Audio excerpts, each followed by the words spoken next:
ആരോഗ്യദായകമായ ഭക്ഷണ വൈവിധ്യങ്ങളുടെ രുചിക്കൂട്ടുകൾ കൊണ്ട് സമ്പന്നമായ ഷെഫ് ഹൗസിന്റെ പാചക മത്സരം. നാടൻ കൊപ്രയും ചെറുപയർ ചെറുധാന്യങ്ങളും കൊണ്ട് തയ്യാറാക്കിയ വൈവിധ്യമാർന്ന രുചിക്കൂട്ടുകളായിരുന്നു പാചക മത്സരത്തിന്റെ മുഖ്യ ആകർഷണം. ചെറുപയറും മില്ലറ്റുകളും ചേർത്തുണ്ടാക്കിയ പായസ മിക്സിനാണ് ചേർത്തലയിൽ നടന്ന മത്സരത്തിൽ ഒന്നാം സ്ഥാനം ലഭിച്ചത്.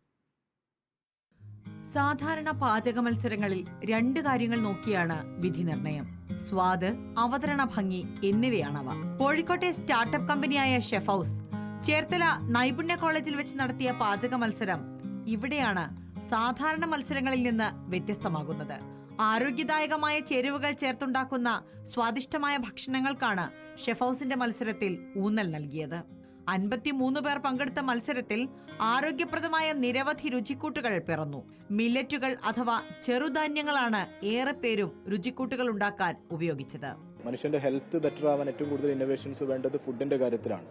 അത്തരത്തിൽ ഏറ്റവും ഹെൽത്തി ആയിട്ടുള്ള ഇൻഗ്രീഡിയൻസ് ഉപയോഗിച്ച് ടേസ്റ്റി ഫുഡ് വെറൈറ്റീസ് ഡെവലപ്പ് ചെയ്യാനുള്ള ഇന്നോവേറ്റീവ് ഐഡിയാസ് ഉള്ള ആളുകളെ കണ്ടെത്തുന്നതിന് വേണ്ടിയിട്ടാണ് ഈ ഒരു event, chef house food star എന്ന് പറയുന്ന ഈ ഒരു ഇവന്റ് കണ്ടക്ട് ചെയ്യുന്നത്.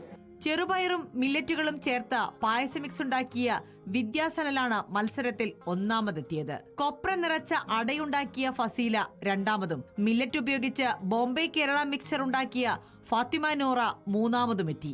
ആരോഗ്യദായകമായ രുചിക്കൂട്ടുകൾ ഉണ്ടാക്കുന്നവരെ കണ്ടെത്താനും അത് ആഗോളതലത്തിൽ വിപണനം ചെയ്യുന്നതിനുമായി ഷെഫ് ഹൗസ് എല്ലാ ജില്ലകളിലും പാചക മത്സരം നടത്തും. ആരോഗ്യസമ്പുഷ്ടമായ രുചിക്കൂട്ടുകൾ ഉണ്ടാക്കുന്നവരെ കണ്ടെത്തി പ്രോത്സാഹിപ്പിക്കുക വഴി അവയെ ജനകീയമാക്കുന്ന ഇടപെടലാണ് ഷെഫ് ഹൗസ് നടത്തുന്നത്. റിപ്പോർട്ടർ, ആലപ്പുഴ.